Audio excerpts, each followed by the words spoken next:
toque estridente cortou a noite. Sara se mexeu, sonolenta. Quem ligaria àquela hora? Tateou procurando o celular. Alô? Silêncio. Então, o som rouco de alguém com dificuldade para respirar.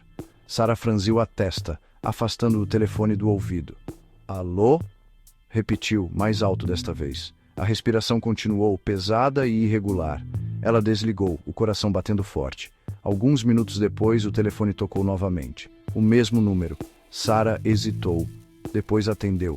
A respiração estava de volta. Mais perto agora, mais insistente. O medo arrepiou sua pele. Quem é? Ela sussurrou, a voz trêmula. Nenhuma resposta. Apenas o som de alguém lutando por ar. Ela encerrou a chamada, a mão tremendo. Ao longo do dia seguinte, as ligações persistiram. A cada poucas horas, o telefone tocava e Sara era recebida com o mesmo silêncio aterrador, pontuado pelas respirações roucas. Ela tentou ignorar, mas a antecipação constante, o pavor que se intensificava em seu estômago a cada chamada, era insuportável. Ao anoitecer, ela estava um caco de nervos. Na manhã seguinte, Sara acordou com um sobressalto. A luz do sol entrava pela janela.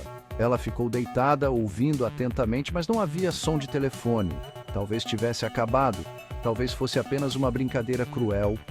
O alívio a invadiu, seguido por uma onda de exaustão.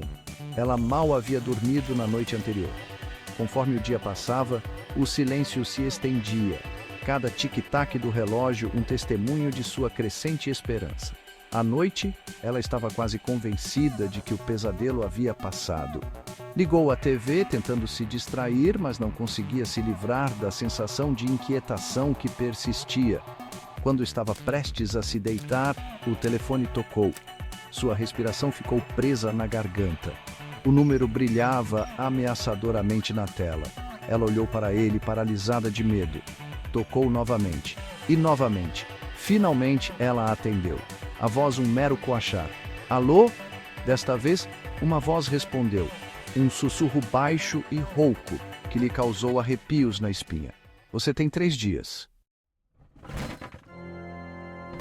Sara riu, um som trêmulo e nervoso. Quem é?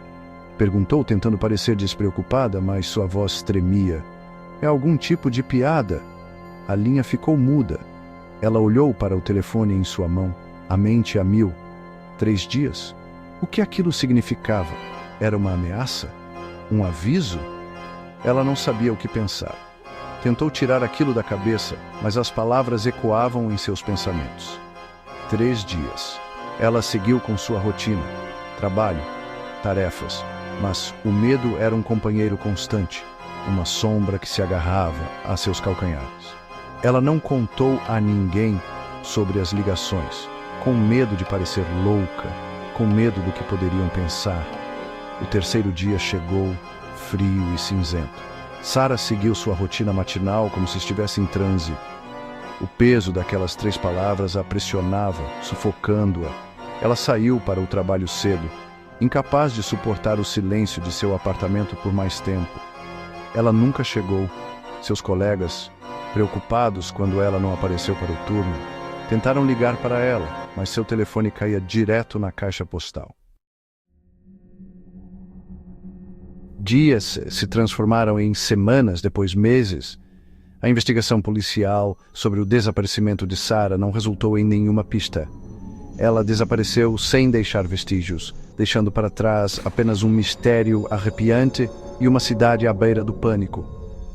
Os sussurros sobre os misteriosos telefonemas se espalharam como fogo em palha seca, alimentando rumores e especulações. Alguns descartaram como uma lenda urbana, uma história de fantasma moderna.